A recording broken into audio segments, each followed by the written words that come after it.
ঈদের দিন আসলে আপনি আপনার ওয়াইফকে মাস্ট একটা বিগ অ্যামাউন্টে সালামি দিবেন। অনেক স্বামী আছে দেখবেন সবার বেলায় তার পকেট ভর্তি টাকা বের হয়, আর বইয়ের বেলা আসলে স্বামী হারকিপটা হয়ে যায়। স্বামী আছে না নাই? আমার মনে হয় যেই স্বামী তার বউকে ঈদের দিন সালামি দিতে পারে না তার মতো ফকিন্নি আর কেউ হতে পারে না, ঠিক কিনা বলেন? অনেক স্বামী আছে দেখবেন 200 টাকা 500 টাকা সালামি দেয়।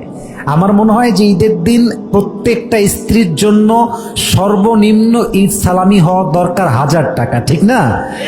এখন আপনার স্বামীর যদি সামর্থ্য থাকে অবশ্যই স্বামীর উচিত তার ওয়াইফকে এটা বলা যে জান তোমার কতটুকু ঈদ সালামি লাগবে আমাকে জাস্ট সংখ্যা বলো।